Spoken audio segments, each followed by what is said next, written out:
For lefties. Lefty's losing it.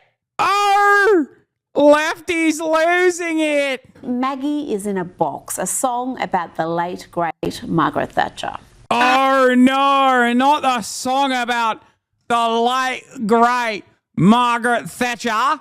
How dare you? Oh, they posted. Yo, let's go. Left Media continues to push Trump lies. By the way, Sky News Australia is like Fox News on steroids, ironically owned by the same guy that owns Fox News, for the record, Rupert Murdoch, who is Australian, and this is his like main channel. This is Australian Fox News. So if you see like American libtards, American liberals who claim to be like progressive or whatever, championing this video, which they will because they're stupid and they have no principles, they have no perspectives whatsoever, they have no interest in learning the truth, they will use this truly, utterly depraved, evil channel as a way to be like, see, even Australian Sky News knows the truth about Hasan. But I, on the other hand, welcome the hatred from Sky News Australia. Let's go. The lefties losing it.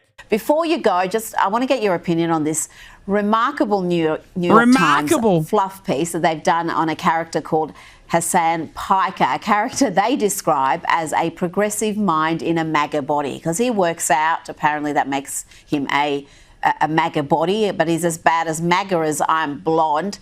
What he is, Josh, is virulent. Remember, they are mad because they like MAGA.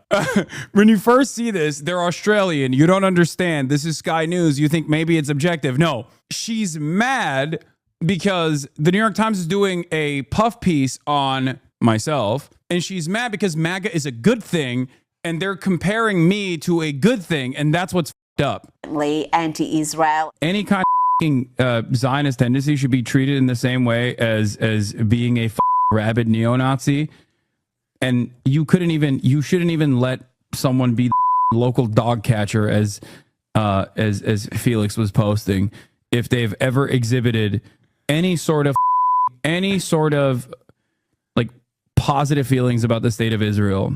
I'm so serious about this. I mean, yeah, what's the problem? Yeah, if you are pro-Israel, okay, and you're a politician, then yeah, it's no different to me than being pro-Nazi Germany or pro-apartheid South Africa. What's the problem? What, you got an issue with that? What's the difference? Yeah, no, I love when they post things that I actually do mean rather than post shit out of context. Israel is a far more evil entity than Hamas ever could be. When you post that and you get mad about that or whatever, I'm fine with that. You know what I mean? Like, that's okay, because that is my statement. And it's also objectively true. Like, try to address the argument instead of complaining about it, you know? But I hate it when they clip chimp and then they go, oh my God, like he said he loves when Palestinians are doing mass some shit. It's like, no, I never said that. Josh, he has a hugely popular show on Twitch where he unashamedly praises Houthi, spreads all sorts of Hamas propaganda. And now he's getting fluff pieces in the New York Times. What is going on? Is the New York Times pro-Hamas? What's going on? Why are they pro-Hamas? Hasan Piker of Twitch. He's a lover of Houthis. He's a lover of Hamas. Oh, this is so awesome. Australia is such a fake country. I'm sorry. This is pretty cool too. They just keep posting sexy ass photos of me. Look at this sexy terrorist. He loves Hamas. He's hot. He's a hot dude. Stupid and sexy and pro-Hamas. Going on? Well, I think what's going on is exactly what it looks like, which is that someone who has literally made a name for himself as an apologist for Hamas, Houthis, Hezbollah, various other U.S. recognized foreign terrorist organizations.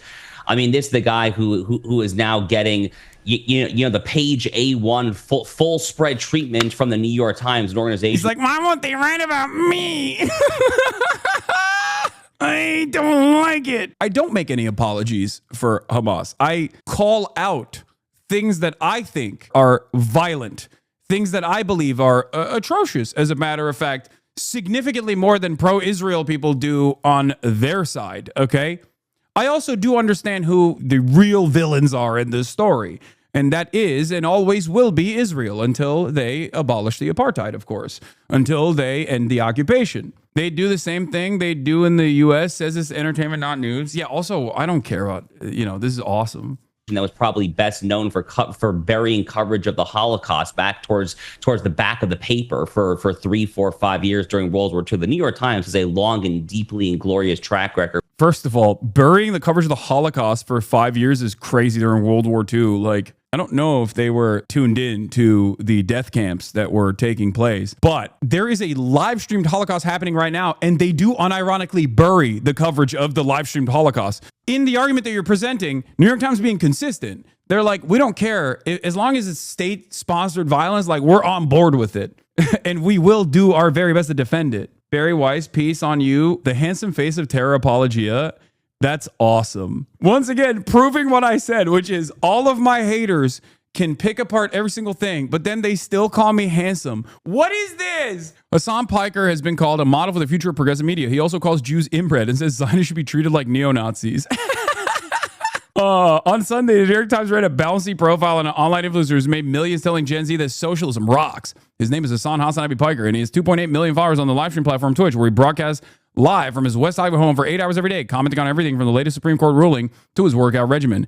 The Times headline initially described him as a progressive mind and a MAGA body. It later changed to a progressive mind and a body made for the manosphere, and spilled much ink analyzing his sex appeal. A lot of people, I think, also are forgetting that article was on the style section. I don't know why they're upset about that. When Sky News talks about how scary I am and says, like, this guy hates Israel, how dare he? I see this as praise. I see this as free PR. Because, yeah, I do hate the apartheid state of Israel. I hate apartheid. I hate genocide. Every human being with a brain and a moral compass should also feel the same way. It is actually more damning that you still, at this stage, continue to defend an apartheid state currently doing a genocide. You can cry about it, you can complain about it, but remember, there is a double standard, because the things that Israel actually does, or the things that America actually does, if any other foreign adversary were to engage in, or even if any other foreign adversary were to do a fraction of the evil, and plenty have, right? Russia is a great example of this. If you were to say this about Russia, if you were to say, Russia, free Ukraine, that's an understandable position. No one will get mad at you for that. Would you say in their minds people support Israel because they want their own countries to work like Israel? I think some people do that, yes. Some people's support for Israel comes from, why can't we do Israel shit? When it comes to these particular issues, this particular individual, Hasan Piker, is so toxic that after AOC, of all people, went on his show one point last year, she kind of did a quasi mea culpa when she was asked about it. She was like, oh, I didn't know his views were actually that radical. So what do you mean? I've literally collaborated with AOC multiple times since then. These are not radical views. These are literally the Democratic majority views. Not only is it that 80% of the Democratic Party's base believes that Israel needs to stop doing a genocide, but also on top of that, there is a majority unfavorability against Israel right now by all Americans, in spite of the unlimited amount of propaganda that tries to justify Israel's incredibly violent actions. The majority of American Jews also agree with this. You can keep yelling at people who speak out against this consistently, but the truth will not change. The reality will not change. And people's perception of Israel is understandably forever scarred. Scarred by what, mind you? Scarred by the truth. Because people actually started recognizing what the Israel was doing.